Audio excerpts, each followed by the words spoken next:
Ah, Saya Pak, sorry, tadi nggak sudah apa-apa, terputus. nggak apa-apa.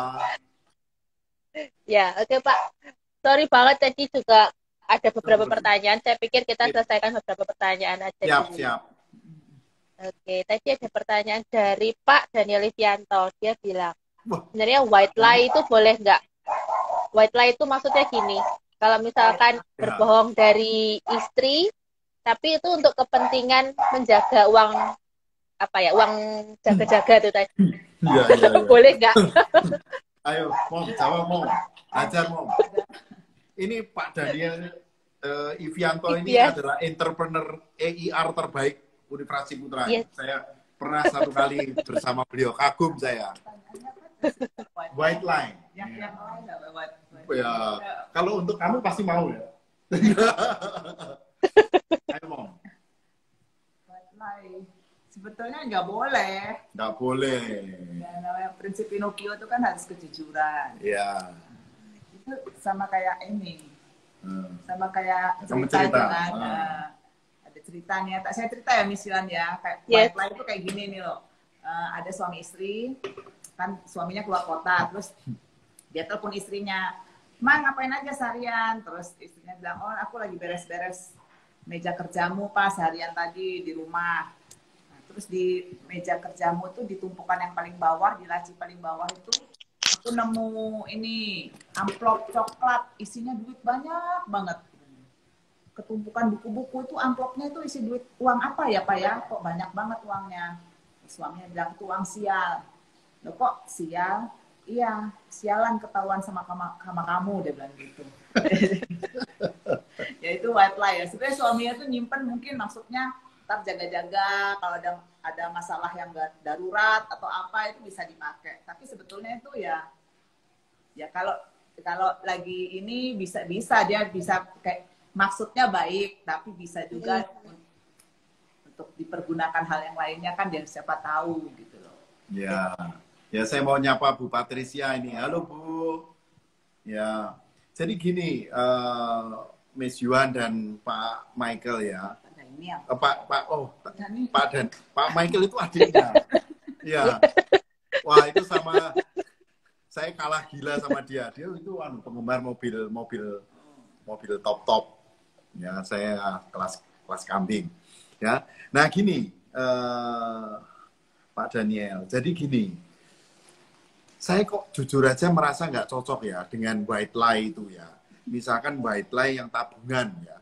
Karena begini, kalau ada tabungan-tabungan itu, kita kan jadi nggak tahu sebenarnya kondisi keuangan kita seperti apa ya, yang sebenarnya. Karena ada hal-hal yang tidak terdeklar ya. Menurut saya dalam banyak saya perjalanan 27 tahun mengarungi kehidupan rumah tangga sama istri saya ini, kalau saya tidak punya data atau informasi yang baik, maka saya tidak berani untuk melakukan keputusan-keputusan investasi.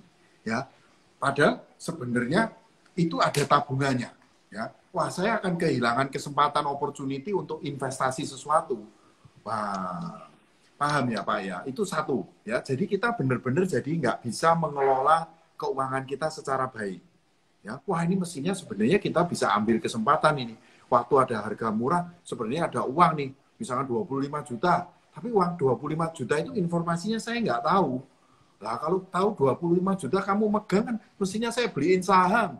3 bulan lagi sudah naik 20% atau 30%, tak kembaliin lagi kan sudah happy. 40 juta jadinya, ya kan? Nah itu satu. Ya, jadi tidak bisa mengelola keuangan rumah tangga kita secara tepat karena ada hal yang tidak kita ketahui. Nomor dua, Pak Daniel, menurut saya Bapak sama saya sama-sama tahu atau malah Bapak lebih tahu. Ya. Kalau awalnya baik, terus dalam kehidupan rumah tangga kita baik-baik saja, ya nggak apa-apa. Tapi ketahuilah bahwa kehidupan berumah tangga ini kan ya juga ada naik turunnya, sama juga kehidupan entrepreneurship gitu ya. Kadang ada naik turunnya begitu ya. Nah kalau pas turun terus banyak uang tabungan yang tidak terdeklar itu kan nanti bisa kacau nih. Nah, nanti Bapak bisa buka cabang baru gitu kan repot nanti kan. Ya, jadi saya tidak menyarankan untuk white lie ya, apapun alasannya ya. Kan ada cerita yang lucu itu di WA. Waduh, ketika ada apa itu mau suaminya meninggal. Wah, ini suaminya meninggal ini ya. Situasinya kurang baik tapi dijadiin cerita lucu. Wah, ini suaminya ini ada orang kaya meninggal, kalau waktu setelah pemakaman itu teman-temannya pada datang ke seorang istri itu yang berduka. Ya, wah ini teman-temannya pada baik semua. Oh ini ada sepeda suamimu ini sekarang kan sudah nggak dipakai oleh suamimu. Udah ya tak gantiin ya. Dulu berapa suamimu bilang? Oh ya itu suami saya cuma bilang 5 juta. Oh sudah tak gantiin deh 5 juta sama seperti waktu suamimu beli. Wah padahal itu Brompton harganya 50 juta. Ya kan?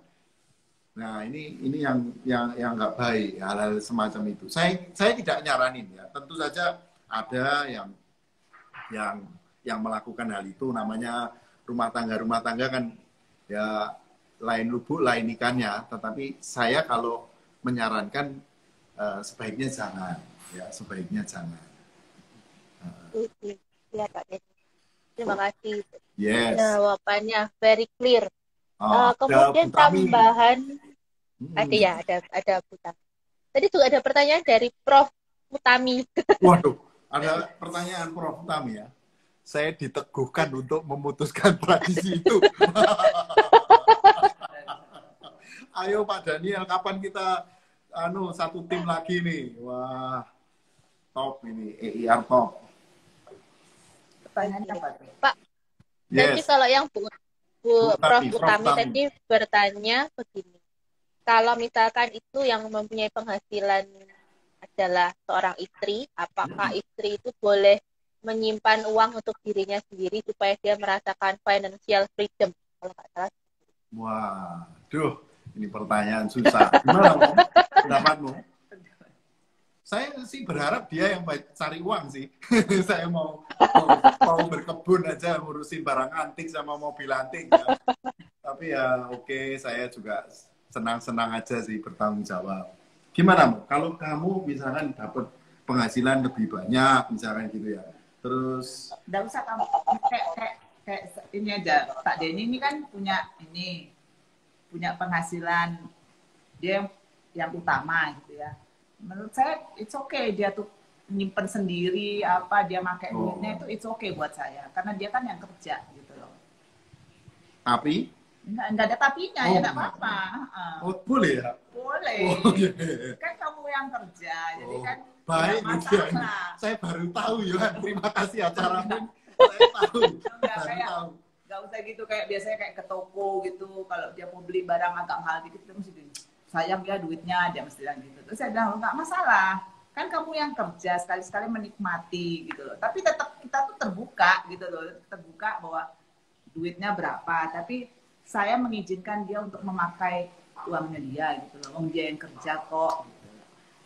Ya, gini sih menjawab Prof. Utami ini susah ya. Jadi ini sudah melalui riset kuantitatif, Prof. Menurut saya seorang istri kalau dia punya penghasilan lebih besar, misalkan, menurut saya itu tadi betul itu. Kamu bijaksana loh, Mom, hari ini. Iya.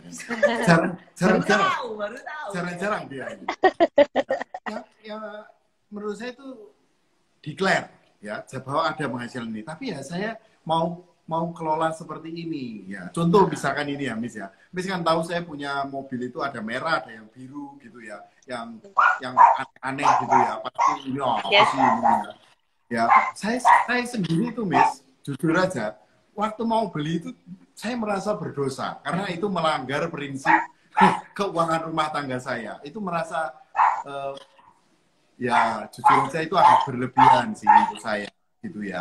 Tapi istri saya ini malah suruh saya, kamu udah kerja sepanjang ini kok kamu nggak menikmati sih, ya kamu beli aja lah gitu. Jadi saya nggak dimarahin sih sama dia, malah disuruh beli. Kayaknya siapa ya? Ya, ini pencitraan. Ya, katanya bos saya Pak Sutoto itu nggak apa-apa Den, kamu beli-beli aja mobil antik daripada kamu nanti ngumpulin istri repot nanti lebih baik ngumpulin mobil antik katanya gitu. Ya, jadi saya kira itu keputusan rumah tangga sendiri-sendiri ya. Kalau misalkan seorang istri beruntung bisa mendapatkan penghasilan lebih besar dari si suami dan kemudian istri itu menikmati, saya kira itu monggo ya. Saya kira itu monggo. Kalau suaminya baik itu saya kira pasti izinkan ya. Tapi yang penting itu declare, nggak usah ada uang istri. Ya. Declare, betul Pak. Declare. Nanti kalau nggak declare masuk jalur merah kalau di Juanda itu. Nah ini Pak Daniel ini kerjaannya di Juanda soalnya. Ada adik saya juga, Miss, itu Pak Raditya itu GM Marketing. Dia kerjaannya juga seperti Miss Yuan ini, tampil-tampil gitu. Oke Pak. Tadi ada satu pertanyaan lagi dari Bu Lili. Pertanyaannya gini. Kalau memang sudah sampai mengalami hutang, sudah kadung nih, kadung berhutang besar, ada tipsnya nggak cara untuk solusinya untuk mengatasi hutang? Wah, ini saya butuh penjelasan sedikit. Utangnya utang sehat atau utang buruk? Utang sehat itu kalau kemungkinan buruk Pak. Oh buruk ya. Kalau sampai harus nanya berarti buruk biasanya. Masa sih? Mesti ini nggak cocok sih. Dia baik, pasti baik. Itu musik, itu utang perjalanan wisata kayaknya. Nah ini bukan Bu Lili kok, dia bilang ada temannya. Oh oke. Ini sepasang suami istri terlibat dalam satu utang yang lumayan besar. Aduh, ya ini persoalan rumah tangga memang runyam kalau sudah ada faktor hutang. Hutang buruk, ini Miss Lili sudah. Thank you Miss. Ya kalau hutang buruk, secepatnya untuk bisa dibayar, ya diselesaikan, ya secepatnya. Saya tahu memang sampai hutang itu kan karena situasi-situasi darurat, ya misalkan ada anggota keluarga yang sakit atau ada hal-hal yang tidak terkelola oleh dana darurat kita ya. Dana darurat kita kan sudah berusaha 3 bulan, tapi ternyata dana darurat pun itu tidak sanggup untuk menutupi situasional itu ya. Itu membuat kita harus menjadi hutang buruk ya. Kalau hutang buruk mau nggak mau nih, saran saya harus nabung cepet-cepet untuk menutup hutang buruk itu. Saya takutnya hutang buruk itu ada bunganya. Nah kalau ada bunganya kan berabe, bukannya menyembuhkan tapi nanti bunganya itu membunuh kita ya. Jangan lupa juga kalau ini terkait dengan kartu kredit ya atau kredit tanpa agunan, apalagi menggunakan jasa-jasa fintech itu pinjem dari itu, wah itu bunganya gede ya, bunganya gede, hati-hati ya, harus segera diselesaikan Miss ya. Kalau perlu nih menurut saya Miss Lili harus berani cut loss kalau permainan saham itu ya, bukan permainan lah ya, ini investasi saham itu ada yang namanya cut loss ya. Jual sesuatu aset kita yang mungkin aset jangka panjang begitu ya, terpaksa nih, tapi untuk menutupi hutang kita ya, supaya hutang buruk itu segera selesai ya, kita bisa buka kehidupan baru yang tanpa hutang buruk itu ya. Nah repot itu kalau ada hutang buruk. Pak Im ini siapa ini Miss? Immanuel, Pak Im pernah juga memoderatori saya nih. Oke, kayaknya pertanyaannya tadi kurang lebih itu saja sih Pak. Ya, ini tapi sambil saya buat summary ya. Oh ada Pak Immanuel Osio. Oh halo Pak Im, Pak Im Vkom ini. Osio itu yang di IHTB kalau nggak salah ya. Oh ya. Oke Pak. Jadi intinya kalau hutangnya besar intinya satu yang bisa dilakukan adalah bagaimana caranya membayar dulu secepat mungkin, entah itu dengan card not aset, nanti baru dipikirkan cara cari uang lagi. Ya, Miss Juan, saya ada pertanyaan, Miss. Yes, Saya pembicaranya punya pertanyaan. Miss Juan, ya. Karena COVID, itu Miss Juan lebih sering ke supermarket atau ke supermarket satu kali untuk memenuhi kebutuhan 1 bulan? Nah, apa yang pertama, dilakukan? jawabannya A. Oh, jawabannya A. Nggak mau belanja banyak-banyak biar bisa beberapa kali ke supermarket. Oh, begitu ya. Supaya berkali-kali datang ya. Wah. Kayaknya hiburannya cuman itu deh, Pak. Cuman lihat ayam, lihat tahu, itu hiburannya. Ya. Saya sih punya pendapat agak berbeda ya. Oke, Pak. Dalam situasi seperti ini, saya ini sebenarnya pertanyaan itu ungkapan komplain saya pada dia nih. Ya. Oh iya. Kalau saya bolak-balik ke supermarket. Ke hoki lah, ke ini, ke. Kalau saya prinsipnya soalnya saya beli itu, saya pikir keperluan saya enggak. Kalau aku sekali 1 bulan 1 kali beli banyak. Oh, Miss Morin bantu aku tuh. Apa? Sekali sebulan borong iya, cukup. Iya, kamu kan nggak boleh. Nah, kamu bolak-balik.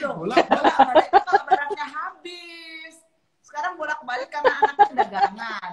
Kan di bahan bakunya dia bolak-balik, jadinya kan gitu. Ya. Biasanya aku belinya 1 bulan langsung. Sama dia nggak boleh nimbun katanya. Jangan. Nimbun. Lebih nggak bolak-balik ke supermarket. Maksudnya apa? Supaya nggak beli yang lain-lainnya. Fokus yang buat 1 bulan toh. Oh, gitu Stefani S2. Halo Miss Steph, bagaimana babynya udah besar? Ini ada Stefani S2 alumni yang ahli sekali Sumba. Oh iya. Loh, aku tahu kayaknya dulu di adik kelasnya Bu Yuan toh? Iya. Mana sih? Selfit ya? Iya, selfie. Tapi baru melahirkan. Oh, oke. Ya Pak, jadi saya summarize dulu buat teman-teman semua. Jadi sebenarnya ini sudah live yang kedua, jadi sudah selesai semua materinya tadi di IG live yang pertama. Terus karena masih ada beberapa pertanyaan, kita IG live-nya kita lanjutkan. Jadi tadi Pak Denny dan Bu Juliana membagikan 5 prinsip finansial keluarga. Ada Pinocchio, nasi putih, telur mata sapi, ikan mas koki, dan batu karang. Pinocchio itu tentang transparansi, kejujuran, keterbukaan, baik dalam hal pemasukan maupun pengeluaran, sangat penting. Terus nasi putih artinya menciptakan harus ada pendapatan yang utama, tapi at the same time harus ada penghasilan tambahan. Dan menahan diri, kita harus cukup kenyang dengan makan nasi putih dan lauk pauk yang sudah ada tersebut. Kemudian telur mata sapi artinya sama, menahan diri juga, artinya kita makannya dari yang putih dulu, baru yang kuning. Save the best for last, jadi nanti kalau memang sudah cukup uangnya lebih banyak, baru kita bisa belanja yang lebih baik kualitasnya, yang lebih mahal, seperti itu. Kemudian ikan mas koki, prinsipnya adalah hidup dalam levelnya masing-masing, memiliki rasa syukur, jangan sampai kita tergoda ingin memiliki kehidupan orang lain yang mungkin malah kalau kita ada dalam kehidupannya mungkin tidak cocok untuk kita, seperti itu. Terus yang terakhir batu karang, menjaga konsistensi, disiplin. Disiplinnya dalam hal apa? Tadi ada tambahan juga ACMK, anggaran, mencatat, monitor, dan koreksi. Betul. Jadi selalu ciptakan anggaran, kemudian catat apapun, sekecil apapun. Katanya Bu Nana sampai termasuk ini ya, Pak, uang parkir juga harus dicatat ya. Sama. Setelah itu dimonitor dan dikoreksi kalau memang perlu ada koreksi. Entah itu dikoreksi anggarannya atau entah itu dikoreksi gaya hidupnya. Ini anggarannya kok bablas terus, kenapa? Jangan-jangan memang karena faktor gaya hidupnya. Terus yang memegang catatan atau mengatur keuangan siapa, itu kembalikan lagi di dalam dinamika rumah tangga, siapa yang memang paling jago. Kalau misalkan Bu Maureen itu juga suaminya yang pegang, Pak. Jadi kalau misalkan pasti saya juga nggak percaya. Itu dia sukanya belanja online. Jadi kalau ada yang memang jago istrinya, ya nggak apa-apa istrinya yang pegang. Iya, Tuh. yang bisa aja lah, yang mau. Karena ya kehidupan keluarga itu kan penting sekali ya. Kita bekerja di kantor itu ya penting, tapi ya terus terang lebih penting keluarga ya. Jangan sampai kita di kantor mencatat semua pengeluaran dengan baik, tapi di rumah tangga kita sendiri nggak mencatat. Itu kan nggak bijaksana. Ya, rupanya Bu Tami salah satu GM wanita dari SH2. Wah, ya bagi teman-teman yang mau investasi, saya kira Green Lake itu proyek Bu Tami keren. Ya, itu beliau baru saja lulus. Selamat ya Bu Tami, baru lulus S2 dengan hasil yang luar biasa. Ya, Mantap. Pembimbingnya sahabat saya Pak Agung Kris, Dr. Agung Kris. Nanti berikutnya berarti saya mau IG live sama Bu Tami. Ya, betul. Ini Bu Maureen ini belanja sebulan sekali ke supermarket, tapi 3 hari sekali online. Wah, ya hancur. Kasihan suaminya itu.